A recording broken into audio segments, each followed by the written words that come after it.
A Termonorte Energia, do empresário Carlos Soares, projeta o início da operação da usina termoelétrica Brasília para 2031, após concorrência em leilão determinado pela lei da Eletrobras, o leilão de reserva de capacidade na forma de energia. A empresa estima que o empreendimento deve se viabilizar economicamente com um preço na casa dos R$ 600 por megawatt-hora. Para falar mais sobre este assunto, eu converso agora com Isaac Mirzahi.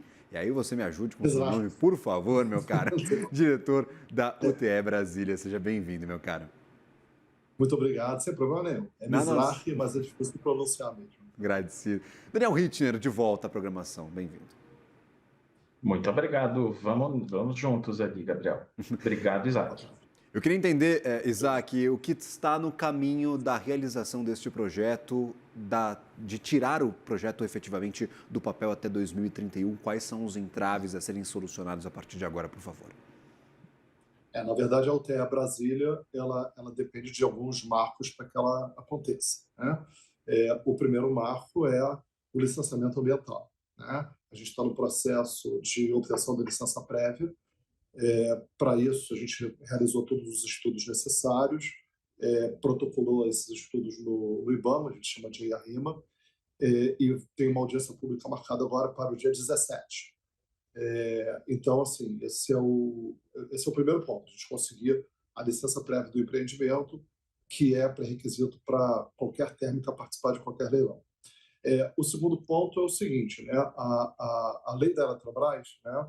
Ela ainda, do jeito que ela está, ela ainda não viabiliza as térmicas do jeito que é necessário. Um leilão em 2022, na região norte do Brasil, foram 2 megawatts foram leiloados e somente cerca de 750 foram contemplados.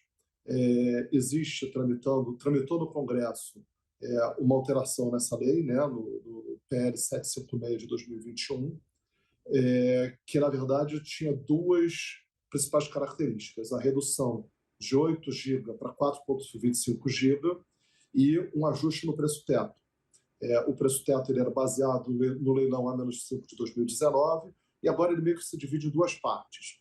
A parte de remuneração de capital e custos de operação e manutenção continua atrelado a isso, e a parte de gás natural, né, que é muito importante, ela fica atrelada a uma chamada pública, tá, das distribuidoras de gás local, de cada local, tá, de Brasília, do Maranhão, do Piauí. No caso, a gente está falando aqui de Brasília, né? São esses os dois principais pontos que nós temos na nossa frente para que a UTE Brasília se viabilize. E só um detalhezinho aí que você falou, né?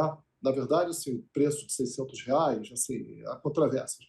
Na verdade, hoje em dia é mais para 700 do que para 600 e vão depender das condições de mercado na ocasião do leilão, evidentemente, seja do gás, seja das turbinas, seja do EPC, seja o que for, tá? Mas, sem dúvida nenhuma, é um preço bem menor do que outros preços de geração emergencial, mas a gente pode falar isso na sequência. Imagino que vocês tenham alguns questionamentos a respeito.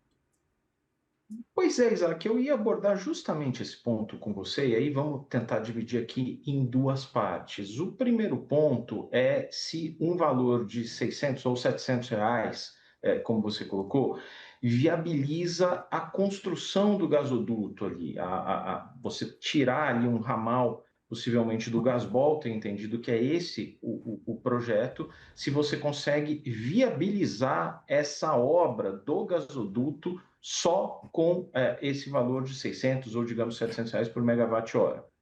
O segundo ponto diz respeito à própria sustentabilidade ali do setor elétrico, porque se a gente colocar na matriz uma térmica inflexível, com 70% de inflexibilidade, rodando a 600 a 700 reais por megawatt-hora, é um encarecimento ali na composição de preços em relação ao que a gente tem hoje. Isso dá para defender, dá para sustentar tecnicamente? Tá bom, deixa eu responder um ponto de cada vez, né? Sobre os R$ 700 remunerarem o gasoduto do Brasil Central, né, que na verdade não é um ramal, é um outro gasoduto de transporte, né, que sai de São Carlos, lá do Gasbol, e chega, passa pelo Triângulo Mineiro, Goiás, chegando finalmente ao Brasil.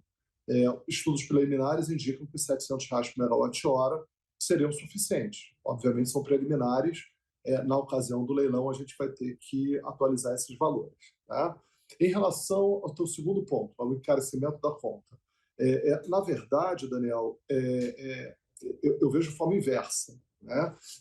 Muito se fala da energia no mercado livre a R$ 200 por megawatt-hora, ou PLD, que varia bastante, é bastante volátil, mas a gente tem que comparar, na verdade, esse preço com o custo da geração emergencial que tem sido contratado. O nome é geração emergencial, mas eu acho que desde 2021, já tem uns 4, 5 anos, que sempre tem contratação de geração emergencial.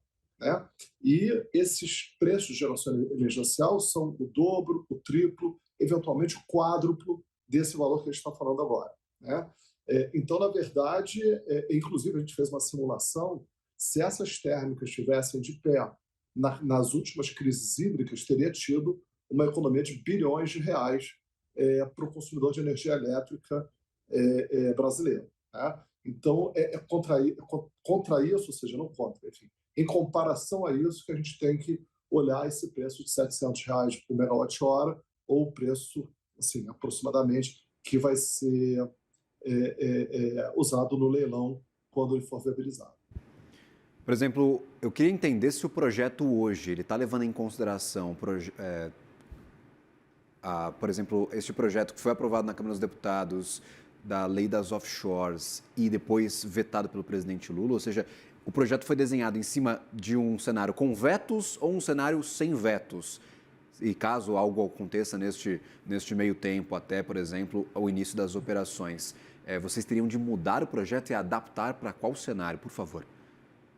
Não, é importante que seja um cenário sem vetos, tá? Com a negociação, derrubada ou ajuste, seja lá o que for, desses vetos. Porque o preço teto, tá, original lá da 14182 não viabilizou o projeto da UTE Brasília, assim como não viabilizou 1,25 giga lá no Norte e Nordeste em 2022. Viabilizou somente as térmicas que estavam, vamos dizer assim, na boca do poço, muito próximo, tá? Lá no Amazonas, próximo lá dos reservatórios de gás da Eneva e da Petrobras. Para que os outros saiam do papel e nós, consumidores de energia elétrica do Brasil, tenhamos maior segurança energética com essas usinas, é necessário, e menor custo, é necessário que esses vetos sejam ou derrubados ou ajustados. E aí, só uma pequena dúvida. Nós temos, por exemplo, os vetos que estão no caminho da companhia para executar o projeto. Há também a questão do gasoduto, que é uma das condicionantes, uma das condições para que também saia do papel. Há o licenciamento ambiental e a data limite para 2031. Para sair em 2031, até quando que a gente tem que ter todos estes problemas resolvidos? Olha só, a construção do gasoduto e a construção da térmica demoram entre 36 e 42 meses. Então, vamos falar uns 4 anos. Tá? Então, só voltar a 2031, volta para tudo iniciar em 2027. Para iniciar em 2027, a gente precisa ver o leilão o ano que vem. Okay. Por favor, Daniel Rittner. E, Isaac, só para dissecar, entender um pouquinho melhor o projeto, a gente acabou não mencionando qual é a potência da usina projetada e se ela precisaria, para fechar as contas, dos 70% de inflexibilidade que estavam na lei da Eletrobras. Complementarmente, porque isso acaba emendando ali na pergunta do Gabriel sobre os vetos à lei das eólicas offshore, que você já disse que idealmente seriam derrubados, vocês enxergam SMP agora de reforma do setor elétrico como um caminho? Vocês pretendem levar ao Congresso algum pleito de que isso seja resolvido por meio de uma emenda ali na MP? Ou o caminho da derrubada dos vetos lhe parece mais rápido, mais viável, mais interessante? Eu devo te dizer que eu não tenho informação nenhuma sobre se utilizar essa MP do setor elétrico para, digamos assim, resolver o problema que a derrubada dos vetos resolveria. Tá? O importante é a substância. Tá? O que é a substância? Tá? É a redução de 8 GB para 4,25 GB e o ajuste do preço teto, conforme eu expliquei anteriormente, para contemplar essa parte não só da molécula, mas do transporte e da distribuição do gás natural. Tá? O projeto é viável, com a redução, sim, tá? Porque estava previsto 1,250 MB, 1,25 GB para Brasília.